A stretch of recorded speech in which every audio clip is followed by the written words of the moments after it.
Hey, happy day, Sharon Horne-Ellstrom here, also known as Pajama Grandma, in my curlers. I know, embarrassing, right? Not really, not so much.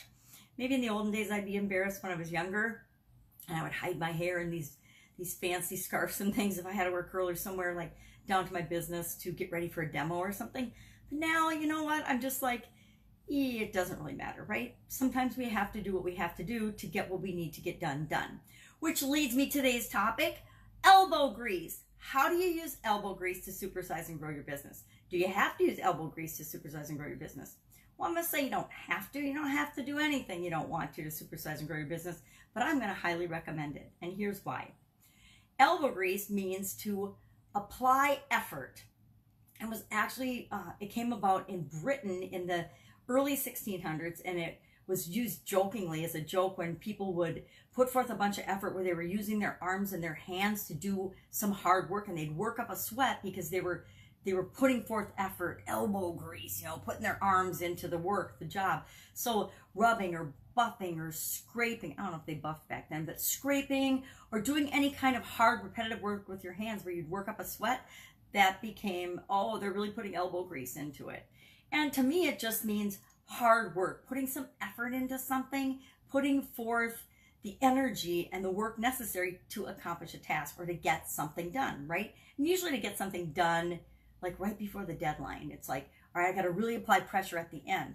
Now, I'm going to recommend that instead of applying pressure at the end and waiting till the last minute and getting things done and then having to really put forth a lot of effort, that you discipline yourself to add that pressure at the beginning. Create the systems and the processes and the procedures and the way of doing things so that you can put forth a steady effort and not have to apply so much elbow grease at the end to finish a project, so that you've just got everything set up so that you can smoothly work through your projects every time. Now, I think elbow grease personally is important for a couple of reasons. Number one, I think as a leader and as the head of your organization, your company, your business, or department or whatever, your family, your any type thing that you happen to be a leader or a role model for, is that you need to be a role model. You need to set the example for the other people in your organization by being willing to pitch in and do hard work as well.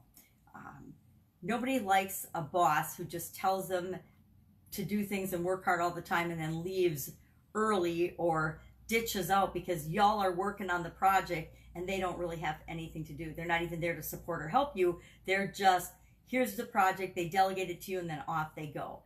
Not very many people have a whole lot of respect for that. I worked with a lot of small businesses. I work with a lot of small businesses. And one of the biggest problems that I have seen is the whole absentee owner mentality and the absentee owner philosophy. We're all sold on this dream of, residual income, and we just build it and then it just runs by itself.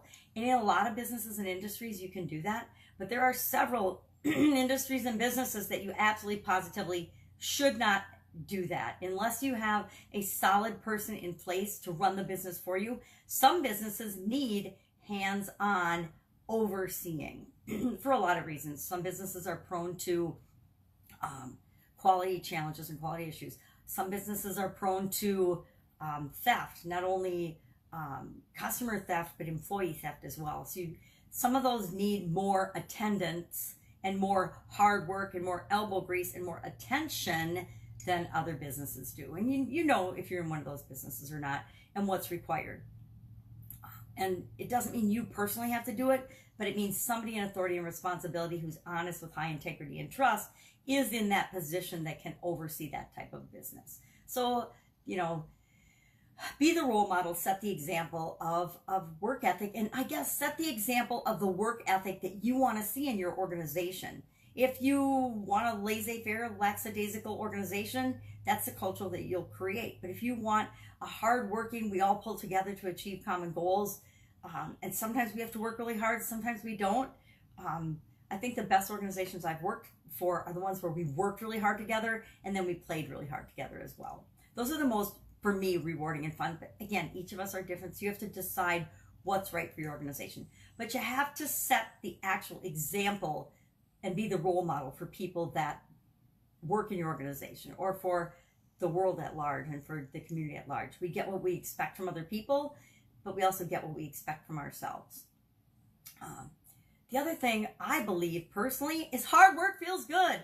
It feels good to work up a sweat. It feels good to put forth effort and achieve something. That sense of accomplishment, there's nothing like that sense of accomplishment when you've worked for something. It doesn't have to just be physical hard work. Sometimes it's just mental hard work. Sometimes it's solving a problem or overcoming an obstacle and working hard toward that. So elbow grease doesn't have to be just physical working with your hands. It can be mental elbow grease, right?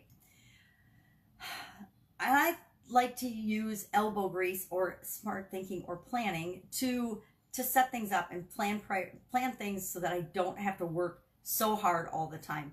I also like to set things up and apply elbow grease in the beginning of a business or a project or an initiative so that if we want to do that again, we set it up so that the next time we do it, it's easier and easier and easier. And we get this cycle of continuous improvement moving us toward our goals all the time. So what do you think about elbow grease? Do you think elbow grease is a bunch of nonsense? Do you think elbow grease and hard work is good? Weigh in the comments below, because this curler pajama grandma would love to know. Go out, make it an awesome day. Of course, I will be with you tomorrow. Bye. Take care.